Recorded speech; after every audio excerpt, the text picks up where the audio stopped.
Hi, and welcome to the School Health Educators Podcast, where we discuss health education and how to best teach health ed in the K 12 setting.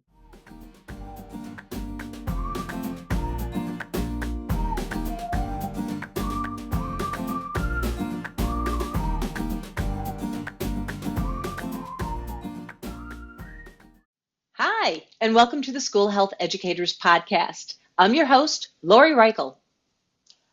Today, we're going to chat about brain-based mental health literacy. And I love talking about the brain. I find it so fascinating. We have to take care of that tool in our body. To help me out, I invited Dr. Donna Volpitta. I connected with Donna at a conference some years ago, and I recently found her business card, and I was like, wow, this is such an opportunity to have her on the School Health Educators podcast to share what she knows about brain-based mental health literacy, because she does a lot of different things. So before I continue, would you like to say hello to our audience, Donna? Hi there. Thank you so much for inviting me to be part of this. I'm excited to have this conversation and really appreciate it. And welcome to all the listeners. And I thank you again for being here. I really do. Can you tell us a little bit about your background, including who you are? I always say I'm an educator by trade. I will always be an educator. And what I love to do more than almost anything is to make brain science really easy to understand and apply and to make it really fun because we never learned about our brains, but there's so much information that we can use in our everyday lives. We just needed to make it really understandable. So you have a variety of degrees. Do you mind sharing those? So I have a master's in education. I was a teacher for many years. I was a special ed teacher. I started my career at a residential treatment facility for adolescent boys labeled emotionally disturbed, and that was back in the early 90s. And went through, did inner city Boston, taught at a private school in Greenwich, Connecticut, I've taught everything from first grade up through graduate school. So then I got my doctoral degree from Teachers College, and that was where I got to teach graduate school as well. Wonderful. And when we were chatting before this recording, you explained you basically wear three hats. Do you mind explaining what those three hats are? Yeah, it's funny because it's such separate entities, but they all interact a lot. So it's just, I like to be clear about each one. So back quite a while ago, I created a model to teach about the brain science of building resilience and fostering mental health. In 2019, I met with a gentleman named Jason Schofield, and he and I started an organization called Pathways to Empower. And through Pathways to Empower, we have published kindergarten through college brain-based mental health literacy curriculum. So he and I wrote all of them, and they're published through Kendall Hunt. So that is our K through college curriculum. Then in 2023, we launched together with Annie Sleece a nonprofit called the Mental Health Literacy Collaborative. And that organization is a nonprofit, and it's really just focused on helping people understand what mental health literacy is and how they can bring it to their community, and understanding why it's so critically important. We're really beginning to see mental health literacy be integrated, but we have to help people understand how to do it.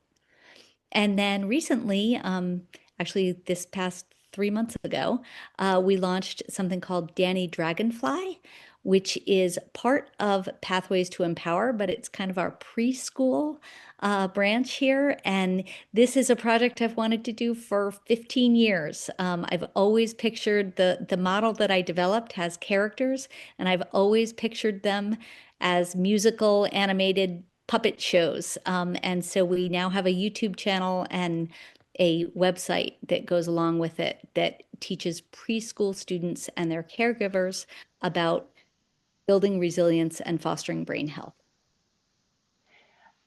within the description for today's episode, I'll make sure that there's links so people can learn more about those three hats. So thanks for explaining those. Great. Thank you. When I went to your website that's titled Pathways to Empower, I saw this quote. We envision a world where people are prepared to handle challenges with resilience and empathy. Why do you believe these things are needed today? It's funny, we all handle challenges throughout our lives. We have so many challenges. I know it was challenging waking up this morning for me. So we have small challenges, we have big challenges. Some are hard, some are good. We set challenges for ourselves. I remember setting a challenge that I wanted to run a marathon. So we have a lot of different challenges. The way that we respond to those challenges is our resilience. And we can learn when we understand how our brains respond, we can begin to understand how to respond to challenges with resilience and how to build that resilience to handle other challenges. And when we teach the brain science at a very young age, it naturally helps to build that resilience and also empathy because we can understand the why behind people's behaviors. So much of what we're seeing, we can understand through the lens of brain science very easily. Would you mind delving a little deeper into what the resilient mindset is about? I have a quick question. Can I show a visual? Yeah, sure, absolutely. So this is being shown on the YouTube channel too for the School Health Educators podcast. So remember, folks that are listening in, if you want to see this visual, you can look on the podcast. And if you can't see the visual, I'll see if we can explain it for you. So this is a visual of the resilient mindset model, and I've kind of gotten the explanation down to about 3 minutes at this point. So there are three parts of the model. The first is the 4 S's of resilience in the dragonfly's wings. As I said, our resilience is our response to any challenge, good, bad, big, or small. That response is guided by the way we think about 4 S's. Self, everything I think about myself. Situation, how do I judge that challenge, put it in perspective, and break it down into doable parts? Supports, who and what do I go to for help? And strategies, what are the things that I do? Interestingly, the reality of those isn't as important as the brain pathways that we've created around them. So the way we think about them. If I have 50 supports to go to, but I don't think I have those supports, I won't use them. So they're irrelevant. So the good news about that is we can use those 4 S's as a framework to prepare for, handle, and reflect on any challenge, good, bad, big, or small. And when we do, we can build resilience. We can build more resilient brain pathways. The second part of the model is the 4 characters that explain the way our brain was evolved to respond to challenges. So we think of decisions we make as good versus bad. Our brains don't think in good, bad. Our brains think in long-term versus short-term. The ant represents the part of our brain in charge of those long-term decisions, things we don't really feel like doing right now, but we do them because they'll benefit us later. The ant also holds the tools of a healthy brain. When we have those in place, we're better able to make those long-term decisions and we're better able to foster our mental health. The grasshopper represents the limbic system, the emotional brain. The grasshopper doesn't care if we put money in the bank or study for the test, kind of wants to eat Cheetos and watch Netflix. So the grasshopper is also where we get a lot of neurochemicals. We say neurochemicals are like text messages that drive our behavior. It tells our brain what to do. So when we are in danger, we get cortisol and adrenaline, puts us into fight, flight, or freeze, and we get out of the way of the oncoming car. When we work really hard towards a goal, when we struggle and it's really, really difficult, and we finally succeed and we get that yes feeling, that's a huge burst of neurochemicals like serotonin, dopamine, oxytocin, things that say, wow, that was really worth the effort. So we say that this visual represents the fact that self-esteem isn't a gift, It's a neurochemical response we rob people of when we don't let them struggle towards success. The glowworm represents the amygdala, always on the lookout for threat. When the glowworm sees a threat to survival, it switches control from the ant to the grasshopper, puts us into fight, flight, or freeze, and we get out of the way of the oncoming car, which is always really good. But what a lot of people don't know is that third part of the model is REACTS, which is an acronym for the social threats and rewards to the brain. Our brains evolved during tribal times when being left out of the tribe was just as dangerous as being eaten by a saber-toothed tiger. So just like the glowworm went red alert with a car coming towards us, if we have a threat to respect, equity, alliances, control, territory, or similarity, the glowworm also goes red alert, switches control, puts us into fight, flight, or freeze, and we say and do things that aren't necessarily in our best long-term interest. The dragonfly's job is to know when to override that and say, no, we've got this. We don't need to go into fight, flight, or freeze because we have these 4 S's in place. We have a way to respond to the challenge. We often say that fight, flight, or freeze roughly translate to violence, anxiety, and depression. And the opposite is action, knowing what to do. So that's the model. So, how does this align with mental health? So there are so many aspects of the model that fit into understanding how to foster and maintain positive mental health. So we look at the ANT tools, we look at building resilience. We know that resilience is a positive association with positive mental health. It's one of the protective factors. We can understand how to be more empathetic because we can understand how other people respond to things. We can also begin to understand consciously how we are actively getting those neurochemicals.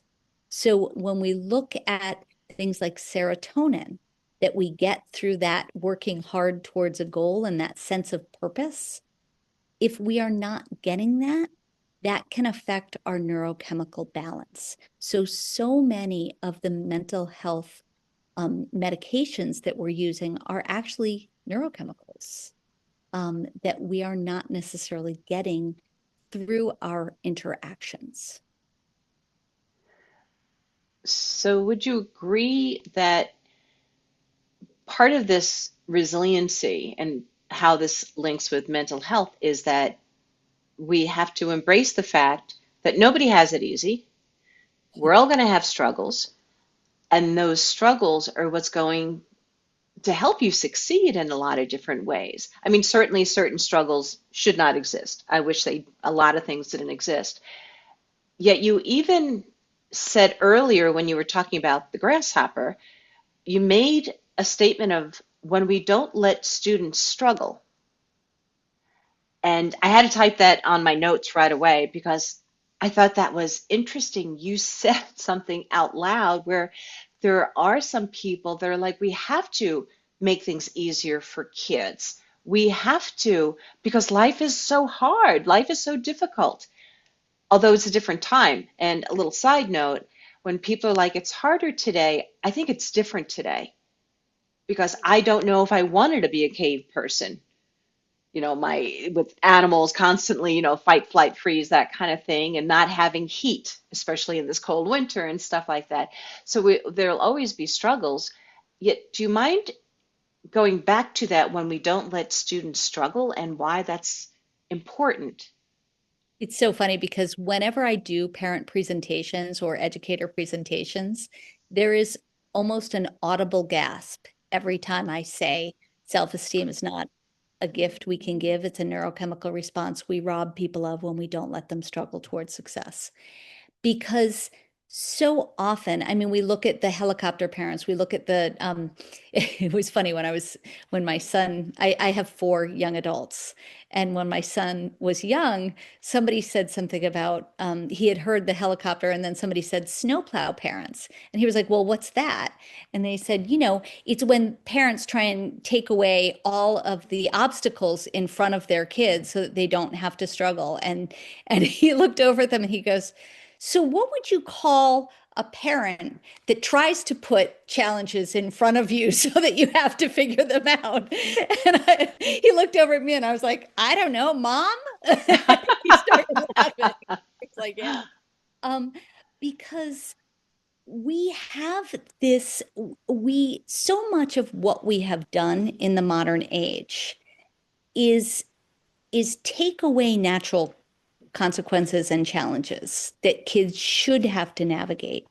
And then we have put in other challenges that tend to be more toxic. I look at the phones, and I'm not anti-technology.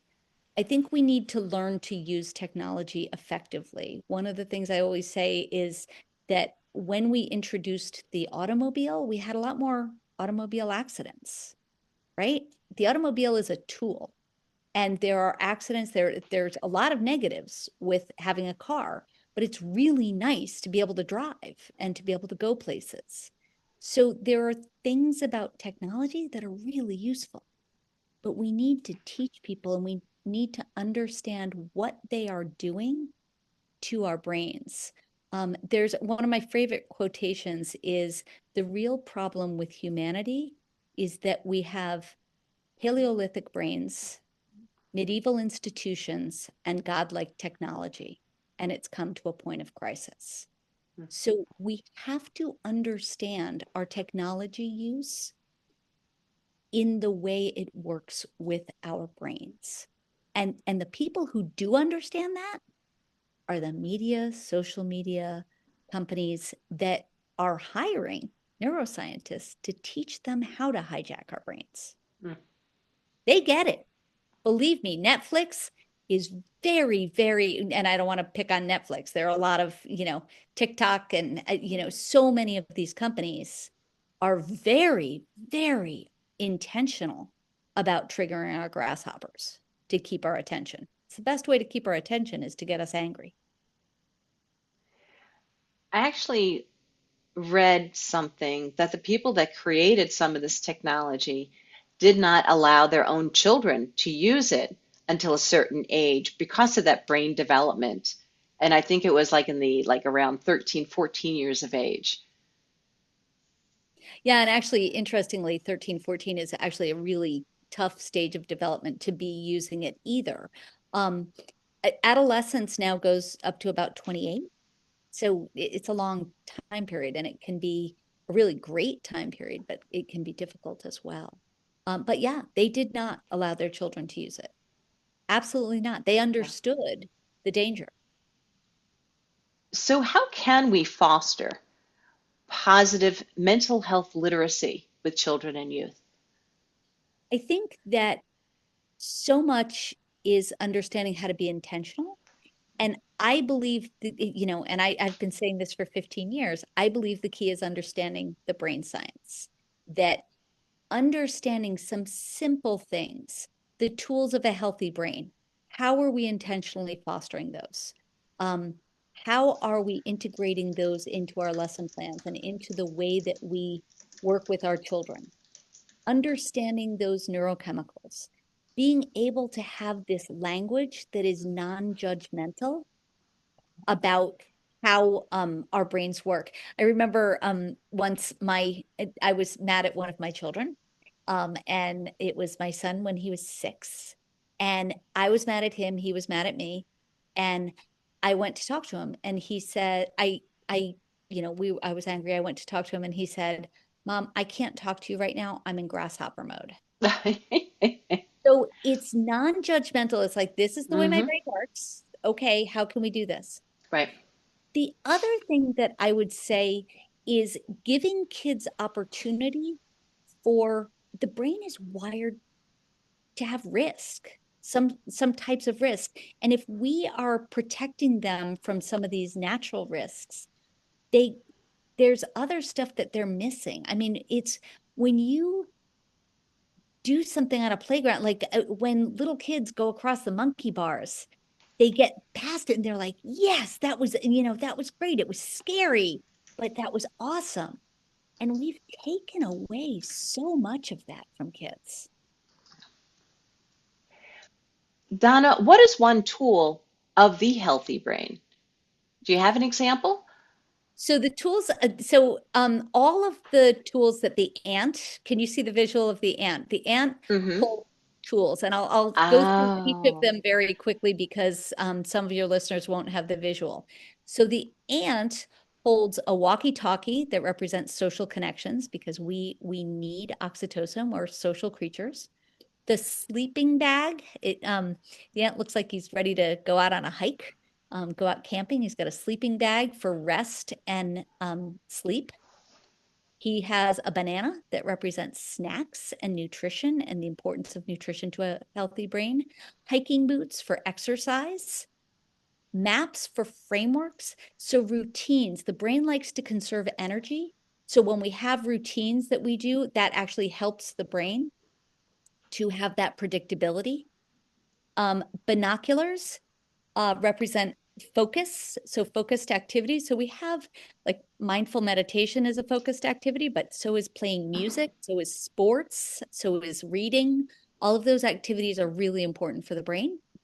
And lastly is the merit badge, which represents compassion, pride, gratitude, and a sense of purpose. Our brains are wired for a sense of purpose. When we take away hard work, we actually take away that sense of purpose.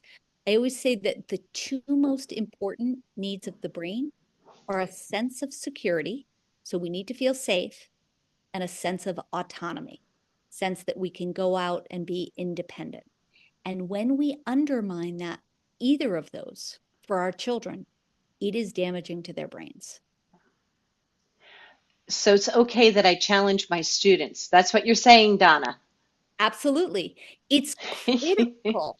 And it seems like that's a bad word. And we are given all of these messages about how we have to micromanage, and we don't. We need to show our kids that we trust them. We need to teach them how to make decisions, because when you can teach a young student how to make decisions that are good, it's a heck of a lot easier than teaching an adolescent. Well, as we come to the end of our recording today, Donna, is there anything else you'd wish to share? I think just I love that I'm seeing so much movement within this space. We're seeing at a global level an interest in brain health and brain health education. There's actually at Davos this month, there's a whole section of people who are focused on and they call it the brain economy, and showing that we need to begin to teach brain health because it's costing us so much money globally. Mental health issues and brain health issues. So we're seeing it at a global level, all of a sudden shifting the realization of how important this is, what a critical issue, which is wonderful because for a long time I was talking about this and nobody was listening. So it's really nice to see this shift. So there's a lot out there. If you want to learn more, there's a ton of information out there. Um, and it's been so much fun to start at the preschool level because the earlier, the better. The earlier we can teach people about this, the better. And as you can see from the characters, it's easy. You mentioned Davos? Davos. Oh, sorry. Davos is No, the no, that's great. I'm showing that. I don't know what it is. So our listeners might even be like, what? What is that? Okay, great. Davos is the World Economic Forum, and it takes place Okay. in Davos, Switzerland, annually. And for the past 2 or 3 years, there has been a brain health initiative there. Hmm. And there's a brain economy coalition that is really focused in on how can we globally um, set goals for brain health. And that's with science and with economists, but also I'm really working with them on the education front. And let's get this in very early. So we're working on it. It's really exciting to see it. Wonderful. Well, I thank you so much today for being here. As a reminder, I've been speaking with Dr. Donna Volpitta, Did I do that okay? Volpitta, but it doesn't matter. I Okay. answer to either one. So thank you so much for being here. And to our listeners, if you'd like to find out more information about our topic of brain-based mental health literacy, please look at this episode's description, and there'll be information, links for you to go to, as well as a way to contact Donna if you'd like to know more and maybe work with her on a project or something like that. And another thing, as a reminder, please continue to listen to the podcast. Give some thumbs up, some 5 stars. That would be lovely. Also, check out the School Health Educators website, where I have to make sure we have these resources noted so you can find them on the website. And last but never least, thank you so much for doing what you're doing. You are an important piece to the puzzle. Thank you for caring about children and youth. I really appreciate you. Thank you so much for the invitation. It was great speaking with you. It was great speaking with you also.